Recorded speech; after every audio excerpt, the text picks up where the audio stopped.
Of the crime scene. And welcome back, everybody, to the Law News Network. I'm your host for this afternoon, Rachel Stockman, also editor-in-chief of LawNewz.com. I'm sure you've joined us here today to watch the Jessica Chambers murder trial, a fascinating and horrific story, a case that we've been covering out of Mississippi. The reason why we are not showing you live testimony right now is because the jurors are on what's called a jury view, and they have been visiting 5 different locations. Apparently, they're on the way back to the courthouse. I'm joined here in studio by Wendy Patrick, a veteran prosecutor, a former criminal defense attorney. First I want to talk about 2 things with you. We were just listening to some replays from one of the witnesses who took the stand. His name was Jerry King, and he found the victim's keys. Of course, the victim's keys are kind of critical to this because they had Quentin Tellis, the defendant's DNA on them. What do you make of his testimony in terms of people touching these keys and whether that could cloud that DNA evidence? Well, it certainly affects the weight that a jury will give to the DNA evidence, particularly with a case where there's an admission of being together. When you have that, is it surprising that the DNA is on the keys? If the answer is no, then it really doesn't matter who else touched it. If the answer is yes, and if the jurors believe, as they develop a theory of the case, someone on their own perhaps, since we didn't get a full theory in the defense's case when they gave an opening statement, then it will be interesting for them to know that there were other people that had touched those keys. And they'll take that into consideration, no doubt, in comparing it to the different name that this poor young woman gave when she was first contacted. But we've come a long way with DNA evidence. In other words, because we live in the CSI era, where many of these jurors are watching all these forensic crime dramas, they're expecting to see DNA solve cases, air quotes around solve. Sometimes we have to put on, both sides, what we refer to as negative evidence witnesses. Right. These are witnesses that take the stand and say, it wouldn't be a surprise to find DNA on this, or it's impossible to get DNA off of that. Because we live in such a CSI world where everyone believes that we have to have DNA evidence in order to prove a case, which for centuries and years before that we never did. Let's talk briefly about the jury view that the jurors in the Jessica Chambers trial are on. They've actually just wrapped it up. Quentin Tellis, the defendant, was actually on the jury view himself, and they were hearing testimony from one of the investigators in the case. Is that unusual? Well, first of all, jury views in and of themselves don't occur as frequently as the lawyers ask for them, we'll put it that way. It's really a win to get a jury view. A judge would have to believe it's necessary, etc. But you can't just take them there and say, look around, ladies and gentlemen. You've got to have somebody to explain what they're looking at. So by swearing in a witness as if they were in the courtroom, what they do is they will have the witness in real time explain what they're looking at, what happened where. So you can do direct examination, cross-examinations, what appears to have happened here. And that helps the jury because it's too difficult to say, please look around and remember what you've seen, and then for convenience, or maybe just do it in a more orthodox fashion, do all the testimony in the courtroom. So it's kind of an out-of-the-box way of presenting testimony plus evidence to the jury. They're there anyway, might as well make the most of it. And of course, one of the great challenges in any case is keeping the jurors engaged in the testimony and paying attention to what they're hearing. So I can always imagine, just kind of like in kindergarten or first grade, a field trip helps the jurors better understand what's happening. That's right. I love the field trip analogy because jurors many times like jury views. They get to get out of the courthouse and they don't have to sit in that chair. They get to stretch their legs. You know, being a juror, we really ought to every day remind ourselves how much credit these men and women deserve that are there serving their civic duty. So yeah, they get to get up, they're engaged, it's interesting, they're looking around, it's fresh air, it's new. It's the kind of thing they would not have expected to be attached to their jury service. And that level of engagement, what does that do? It makes them more perceptive. Maybe it improves their memory. Certainly it gets the blood flowing, which are all reasons in favor of having jury views to begin with. Weighed, of course, against the other negative aspects. The first and foremost is you got to make sure the view and the site is substantially similar to the way it looked at the time of the crime. And that's always the challenge. That's so if you're always the just challenge. joining us here on the Law News Network and you're wanting to tune into the Jessica Chambers murder trial, as we've been saying all morning long, the jurors have been on a jury view, just getting some updates from the courthouse. So if I look down, it's because I'm trying to read those updates. And it appears the jurors are making their way back to the courthouse. It sounds like they're probably going to dismiss everyone for lunch, and then likely we'll see more testimony after lunch. So it looks like I'm peering off the side of my screen here, and I can see the feed in the courthouse for the Jessica Chambers murder trial. Looks like there's some people milling about. My guess is the judge will have all the jurors in and dismiss them for lunch, and then we'll see some testimony. Yes, it does look like people. Can we take a live shot of what's going on in court right now?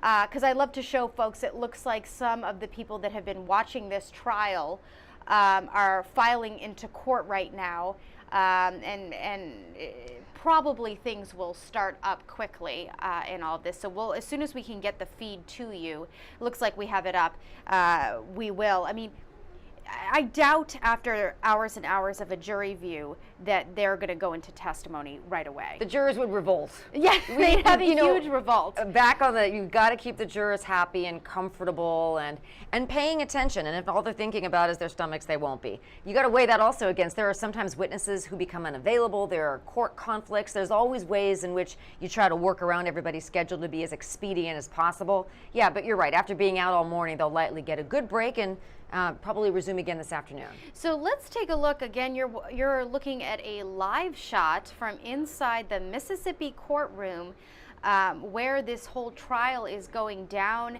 They had a jury view this morning, and we're expected the prosecution to present more witnesses this afternoon.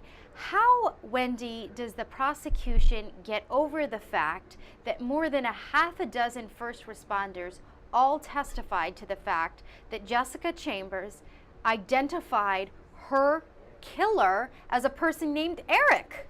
Well, remember that it's hard for us to guess how a different office is going to approach a case because I'm not privy to all the facts and circumstances that they are. But what I can say is that's something that they strategized and thought about when they were preparing the case. And it's going to be important to the jurors because the defense is going to make much of the fact that she kept saying the different name. And that's notwithstanding the fact that maybe she was a little bit confused, but they'll probably put it together with the different DNA on the keys. Maybe there's something there.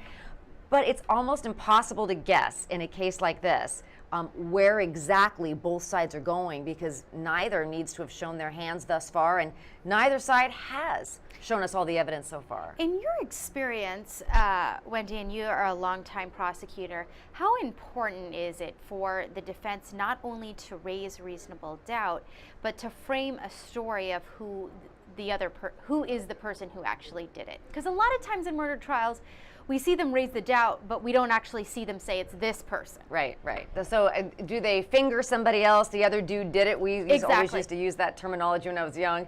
But that is only one of the ways, you're right, in which they can do reasonable doubt. And they can raise reasonable doubt that way. That may be the only way they do it.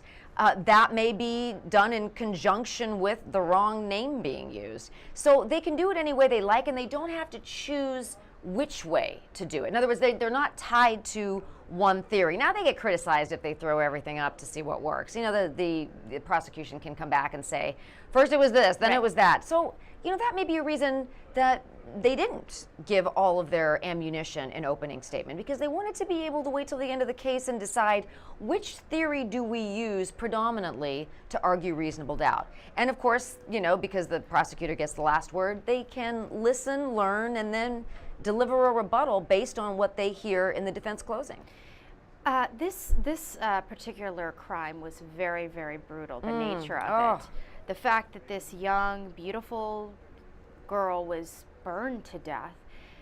In your experience, do you see crimes like this, and were you surprised that the prosecutors didn't go for the death penalty in this case? Again, in order to answer some of those questions, I'd need to have their case file in front of me. Of course. And not only that, you know, whether or not to choose the death penalty, statutory, different in all states. And it's also something, you know, we're really moving as a nation towards a more collaborative system in terms of all the different things we consider, one of which is the wishes of victims and their families. And that's one of the reasons you often hear about, especially at sentencing phases. What do the victims think should happen? And Wendy, sorry to Yep. cut Nope, you off right good there. stuff. We'll go back to that point, but let's go live to court right now.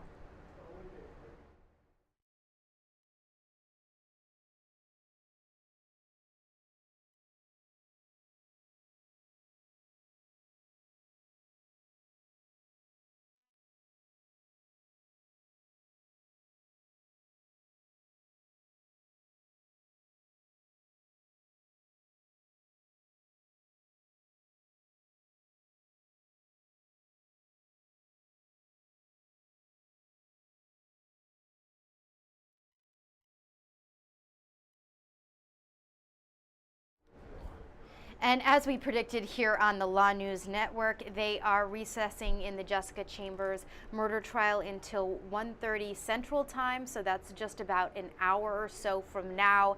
All morning long, as we mentioned, the jurors were out on a jury view, visiting 5 different locations, including Quentin Tellis's home and some of the other spots, including the crime scene of where this all unfolded.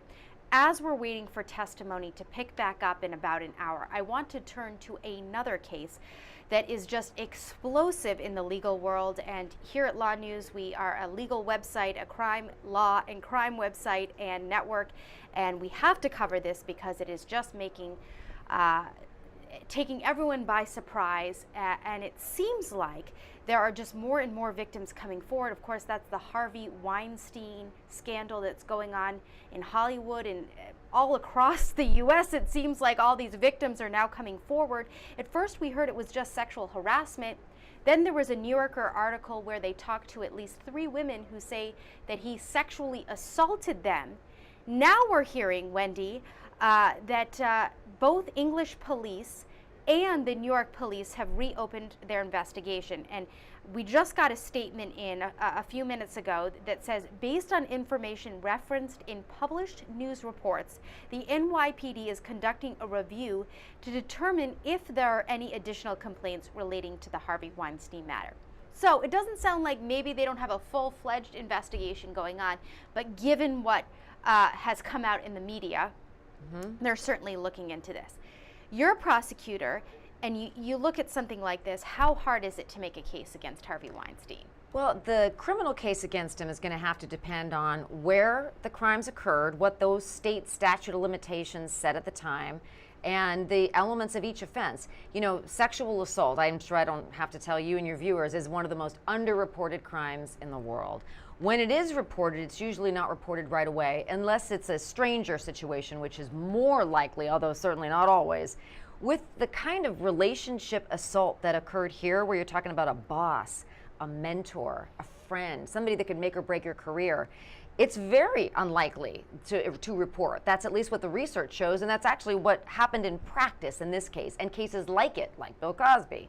So if you want to look at whether or not a criminal prosecution can be instituted, you'd have to go back first. Let's say you pass all those hurdles. You found a victim that's within the statute of limitations in that jurisdiction. Maybe you institute it there, but you don't just file right away. You look for corroboration and you research it. You do your investigation, like you would with any case. It's a little bit trickier and it's a little bit more challenging because sometimes people's memories have faded when you wait 20 years. That's as the you can biggest imagine. challenge. That's right. So let's say you can still file that case. All of the other cases that fell outside of the statute and you can't charge them criminally, you may be able, in some circumstances, to use those women to testify for pattern, for example. Like I sometimes say, patterns make the predator.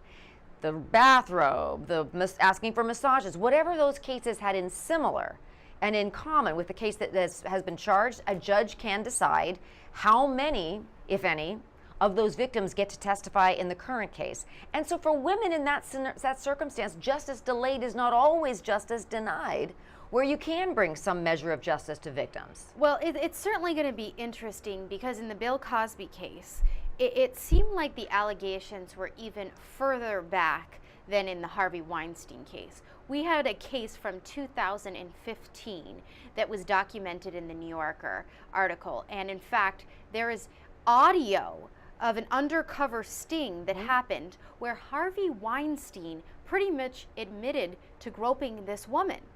In your eyes, if this had happened in your jurisdiction and you had a complainant come in, and this is what happened in the Harvey Weinstein case in New York, you had a complainant, a woman, a young actress, come in saying that Harvey Weinstein groped her, put his hands up her skirt, or looked at her strange and touched her unwanting. You set up a sting. That's what the NYPD SVU unit did.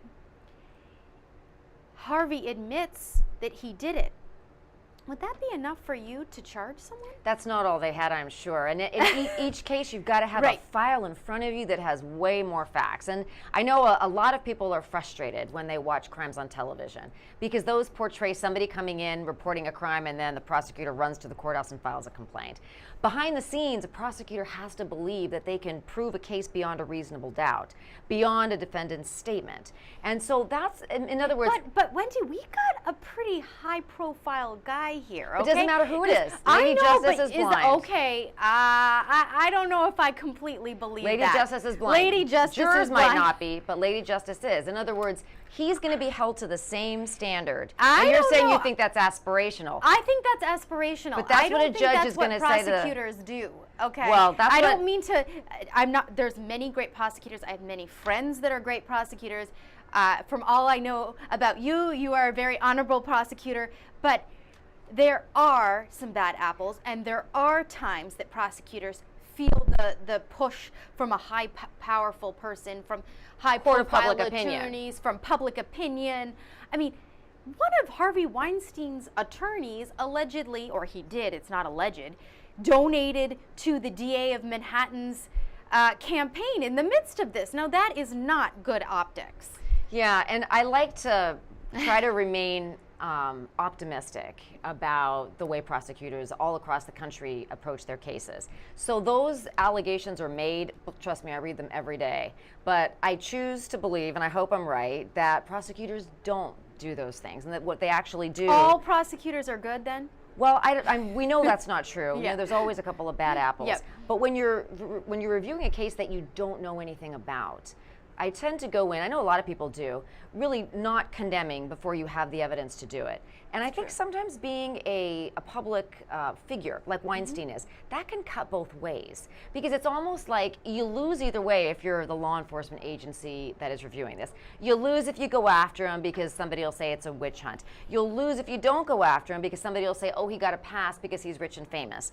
So being under that spotlight and under that heightened degree of scrutiny, law enforcement often is very careful. You know, they dot all their I's, they cross all their T's as they are investigating. Almost over careful because they don't want to have the perception that they didn't do a good job. Well, yeah, and found out. You hope they do that in every case, and they would probably tell you they strive to do that in every case. But it's true, when you've got a case that's in the media, it's all over social media, everybody's talking about it, any investigation that's undergoing, I would hope is going to be extra careful in making sure that you don't fall one way or another. Give somebody a break just because they're rich and famous, or charge somebody more than you would if the crime had been committed by somebody who's not famous. It's a delicate balance, but they've got to do it in reviewing a case against somebody like Mr. Weinstein. Well, it was kind of interesting, though, because the Manhattan DA released a statement yesterday, I believe, where they kind of threw the NYPD under the bus, saying that they hadn't done they had done something wrong in their investigation. So there seems to be a bit of blame. And of course, in retrospect, with all these allegations coming forward, it's easy to say we missed something. But in the midst of the investigation, perhaps, you know, they really didn't have the evidence.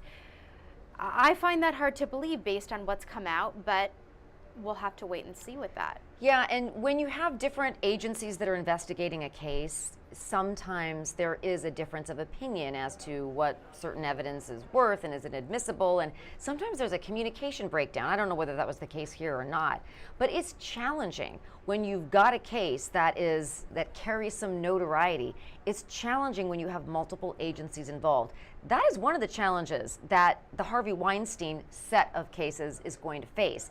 We've already talked about, you've got multiple agencies in different jurisdictions that have opened investigation internationally now. Oh, we've yeah, talked about England. We've talked about England, we've talked about New York. Well, because he was a man of society and he traveled everywhere. He was worldly. He got around. That's right. Yes. And if other jurisdictions come forward and decide they're going to review cases, I mean, the jurisdictions probably want to know what each other is doing and eventually perhaps share information if it turns out that maybe they're beyond the statute in one place, but they can still use that evidence in a trial that they can actually have proceed in another.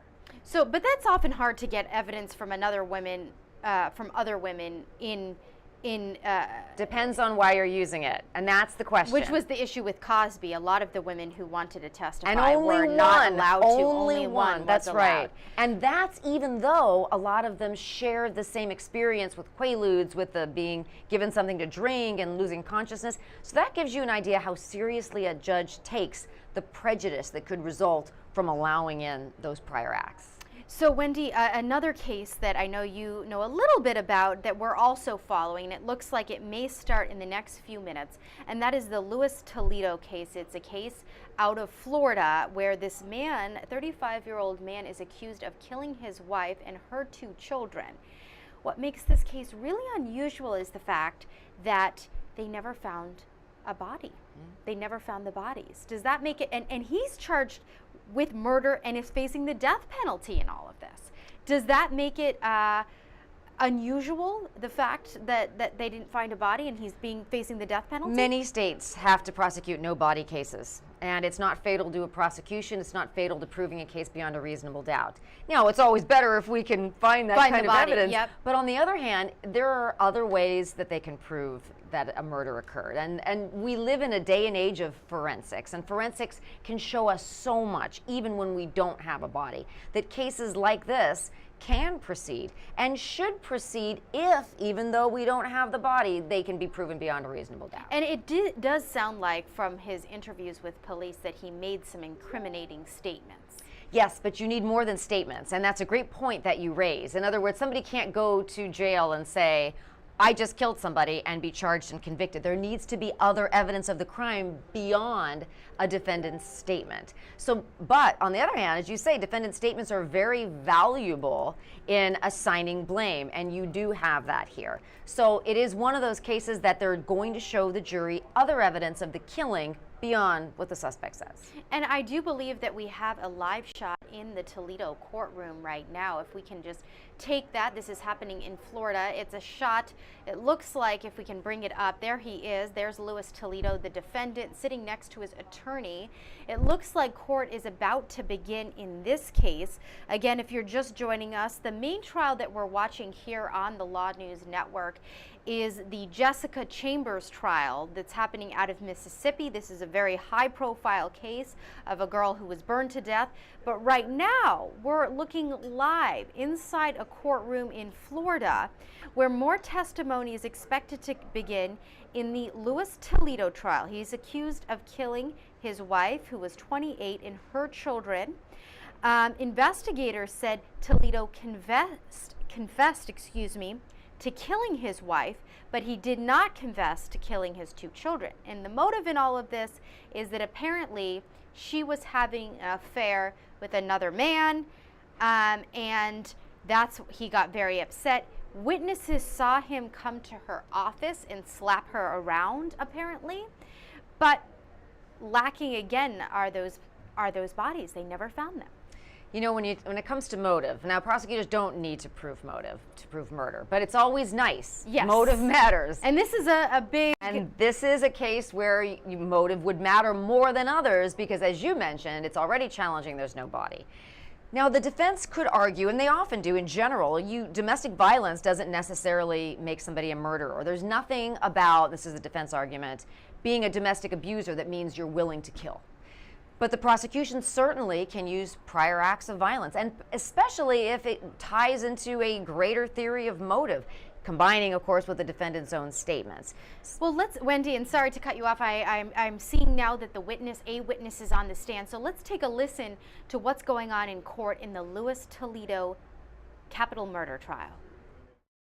No. In fact, there's quite a bit. Yes. Okay.